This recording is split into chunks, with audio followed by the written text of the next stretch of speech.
देखिए ममता बनर्जी ने जो कहा है वो देश के गृह मंत्री को और देश के प्रधानमंत्री को आईना दिखाया। अगर पहलगांव में प्रॉपर पुलिस सिक्योरिटी होती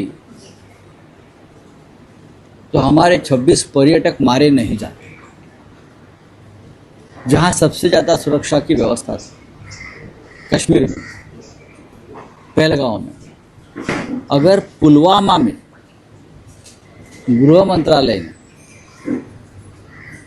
कोई बंदोबस्त किया होता सिक्योरिटी का, या जो जो जो वहाँ के गवर्नर ने फ्लाइट मांगे थे उनके लिए, तो हमारे 40 जवानों की हत्या नहीं होती। लेकिन पश्चिम बंगाल में सिर्फ चुनाव जीतने के लिए आपने 2 लाख से भी ज़्यादा पैरामिलिट्री फोर्स बंगाल में लाए, बिठाए। तो ये ममता दीदी का जो प्रश्न है वो एकदम सही है। जहां पुलिस चाहिए, जहां सिक्योरिटी चाहिए जनता की सुरक्षा के लिए, वहां नहीं है, वहां नहीं है। लेकिन जहां ज़रूरत नहीं है, लेकिन आपको चुनाव जीतना है, आपको राजनीति करनी है, आपको वोटर्स के ऊपर दबाव लाना है, तो सशस्त्र पुलिस बल, पैरामिलिट्री फोर्स लाखों की संख्या में आप पश्चिम बंगाल जैसे राज्य में लाते हैं। ये ठीक नहीं है। गरीब जनता मारी जाएगी कश्मीर में, मणिपुर में। आप मणिपुर में भेजिए ना पैरामिलिट्री फोर्स। जिस तरह से इस चुनाव के प्रचार में प्रधानमंत्री मोदी जी, गृह मंत्री अमित शाह जी और उनका पूरा मंत्रिमंडल पश्चिम बंगाल में घूम रहे थे, ओपन जिप में रैली निकाल रहे थे। अब जाइए मणिपुर में, देखिए क्या हो रहा है, वहाँ भी रैली निकालिए, लोगों को थोड़ा सा साहस दिखाइए। लेकिन नहीं, जहाँ चुनाव है वहाँ मोदी जी और शाह जी जाएंगे। जहाँ चुनाव है वहाँ की सरकार और वहाँ के अपोजिशन के ऊपर दबाव डालने के लिए लाखों की संख्या में अर्धसैनिक बल वहाँ लाएंगे। ये लोकशाही लोकतंत्र है। Sir, US president Donald Trump ने जो है ईरान के लिए शर्तें रखी है कि अगर आपको पीस टॉक्स करना है तो आपको जो है हमारी कंडीशंस माननी होगी। बात ऐसी है, सबसे ज़्यादा पीस टॉक की ज़रूरत अमेरिका में है। जिस तरह से उनकी डिनर पार्टी में हमला हुआ, उसका मतलब है अमेरिका में सब कुछ ठीक नहीं है, अस्थिरता है, अशांतता है। तो जो लोग सड़क पर आए हैं, जो लोग हाथ में बंदूक लेकर आपके डिनर पार्टी में घुस गए हैं, तो अपने लोगों से पहले पीस टॉक करिए, बाद में विश्व की चिंता करिए। डोनाल्ड ट्रंप पे हमला होता है और नरेंद्र मोदी निषेध व्यक्त करते हैं, लेकिन खामेनी पे हम उनकी जिस तरह से मौत होती है उस पर आज ये तो बहुत गंभीर बात है, ये बहुत गंभीर बात है। प्रेसिडेंट ट्रंप के ऊपर एक हमला होता है, हमला भी नहीं होता है, कोई कोशिश करता है, आसपास कोई लॉबी में होटल के बंदूक चलाता है। और हमारे प्रिय प्रधानमंत्री को हिंसाचार की चिंता होती है कि लोकतंत्र में कोई हिंसा को स्थान नहीं है। और मेरे प्रिय डोनाल्ड ट्रंप कैसे बच गए, लेकिन ईरान में खामेनी की हत्या हो गई, उसके बारे में कोई उनकी चिंता नहीं है। और सबसे गंभीर बात यह है भाई, हमारे मणिपुर में लोग मारे जा रहे हैं, वो भी हिंसा है अपने देश में, उसके ऊपर चिंता नहीं है। गाज़ा में हज़ारों बच्चों को मारा गया, उसके ऊपर हमारे प्रधानमंत्री ने कभी चिंता व्यक्त नहीं की, शोक व्यक्त नहीं किया। तेहरान में एक स्कूल पर इजराइल और अमेरिका ने बम डाला, 200 छोटी बच्चियाँ, उनकी हत्या हो गई, उसके ऊपर भी हमारे प्रधानमंत्री को दुख नहीं हुआ है, ना दुख जताया। लेकिन उनके प्रिय डोनाल्ड ट्रंप, जिसने भारत को गुलाम बनाया है, जिसने भारत को गुलाम बनाया है, जो भारत का जो दुश्मन है, पाकिस्तान को ताकत दे रहा है, उनके ऊपर कोई हमले की कोशिश करता है आसपास के, तो हमारे प्रधानमंत्री को बहुत दुख होता है।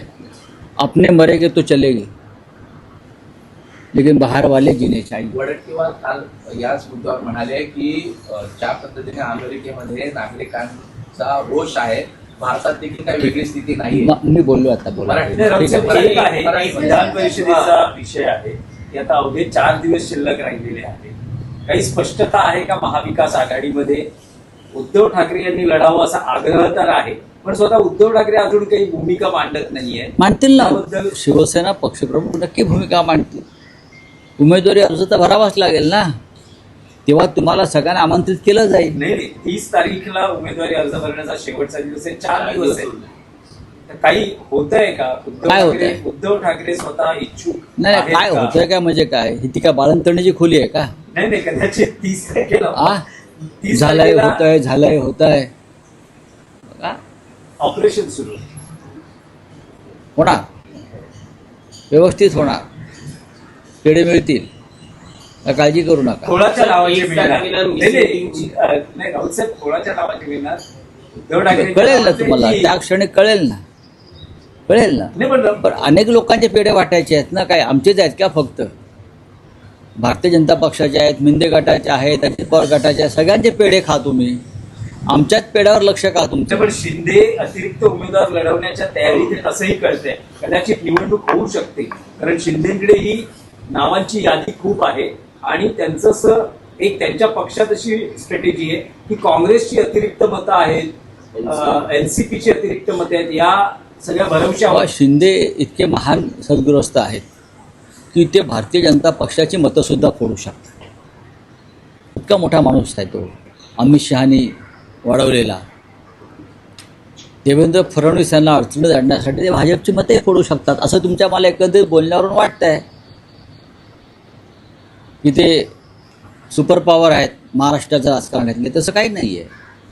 प्रत्येकाने आपापली मतं सांभाळावीत, भाजपनेही सांभाळावीत, मिंध्याने सांभाळावीत, अजित पवार गटांना सांभाळावीत, कारण हे मतदान गुप्त आहे आणि कोणी कोणाचं नसतो, सगळे पैशाचे आहेत. नाही, पण राऊतसाहेब, सर, मध्यंतरी एक तारखेला मिसिंग लिंकचे उद्घाटन होते. एक नाही, हाच विषय आहे. एक मिनिट. मध्यंतरी जे गेल्या आठवड्यात गाजलं ती उद्धव ठाकरे आणि देवेंद्र फडणवीस यांची भेट, बरं, मग जी रहस्यमयरित्या भेट झाली, ज्याच्या मुख्यमंत्र्यांनी म्हटलंय की अशी कुठलीही भेट झाली नाही आणि त्यांनी त्या ट्विटर हँडलला इशारा दिलाय की कायदेशीर कारवाई करू. पण ते ट्विटर हँडल ठाम आहे, त्यांच्याकडे काही पुरावे आहेत. ते म्हणतात की कायदेशीर नोटीस येऊ द्या. फडणवीस बोललेले आहेत, पण उद्धव ठाकरे अजून काही बोलत नाही. कशाला बोलायला पाहिजे? रहस्य अजूनही पण फडणवीस राज्याचे मुख्यमंत्री आहेत ना. बातमी काय आहे? फडणवीस आणि उद्धव ठाकरे भेटल्याची कुठे भेटले असं बातमी आहे? वर्षा किंवा अन्य ठिकाणी कुठेही मग भेटले असते. खुलासा- कदाचित असं म्हटलं जातं एखादा मोठा उद्योगपती काही मध्यस्थी नाही, करतोय, असंही म्हटलं असं जातं. बघा, प्रश्न असा आहे की बातमी तुम्ही अशी दिलेली आहे की वर्षावर भेट झाली. वर्षाचे सध्याचे मालक कोण आहेत? फडणवीस. त्याने खुलासा केला, त्याने स्वतः खुलासा केला ना. मग अजून काय पाहिजे आपल्याला? सर, 1 मेला मिसिंग लिंकचं उद्घाटन होणार आहे, पण त्याच्या कालच एकनाथ शिंदे हे काल मिसिंग लिंकची पाहणी केली. त्यांचे जे फोटो व्हायरल झालेत, एक प्रकार इन्फ्रामॅन म्हणून ते स्वतः इमेज ते क्रिएट करायला पाहायला मिळतात. एकीकडे बीजेपीचे जे नेते आहेत ते स्वतः देवेंद्र फडणवीस यांना इन्फ्रामॅन म्हणून प्रोजेक्ट करतात. जसं नरेंद्र मोदी हे फोटोशूट करतात, तसंच काल आपल्याला एकनाथ शिंदेचं पाहायला मिळालं. एकीकडे कसं आहे, आता रघुराय यांचं निधन झालंय काल, महान फोटोग्राफर. तर बहुतेक त्यांचा कॅमेरा या लोकांनी घेऊन स्वतःचे फोटो काढत असतील, बाकी काय. रावसाहेब, आणखी एक विषय आहे की केईएमच्या नामांतराचा विषय गाजतो. अरे झालं ना, काल बोललो ना. बोललात. काल या विषयावर बोललो ना मी. आज शिवसेना आंदोलन करणार ना, का नाही करणार? मुख्यमंत्र्यांना आवाहन केलं गेलेलं आहे की या नामांतराची काही गरज आहे का? खरोखर गरज त्यांनी लक्ष नाही. घालावं. मंगल प्रभात लोढा यांनी त्यांचं जे ट्रम्प टॉवर आहे, ज्याने भारताला गुलाम केलाय, ट्रम्पनी भारताला गुलाम केला, हे तर मान्य करतात ना भाजपवाले. ट्रम्पने भारताचं तोंड बंद केलंय. अशा ट्रम्प टॉवरचे मालक मंगल प्रभात लोढा आहे. आधी त्या ट्रम्प टॉवरचं नाव लोढांनी बदलावं आणि कालच म्हटलं छत्रपती शिवाजी महाराज टॉवर्स करा, आणि मग तुम्ही इतर काही ज्या गोष्टी आहेत तुमच्या सोयीच्या त्यात लक्ष घाला. आधी ट्रम्प टॉवरचं नाव बदला. आम्हाला हे गुलामीची प्रतीकं आमच्या मुंबईत नको आहे. ठीक आहे, चला मराठी चला. भाषेच्या सक्ती संदर्भात ते होईल सक्ती व्हायला पाहिजे. सर ये ट्रम्प के अटैक पे कांग्रेस के नेता विजय वडेट्टीवार नहीं का ठीक है, कहना छोड़ है दीजिए. कि हाँ उनमें क्या है और क्या है जैसी करनी वैसी हो गया. करनी, सर उन्होंने ये कंपैरिजन नहीं, मुझे मालूम है. ट्रम्प से मोदी जी की. मैं ट्रम्प की बात करता हूँ. चलिए.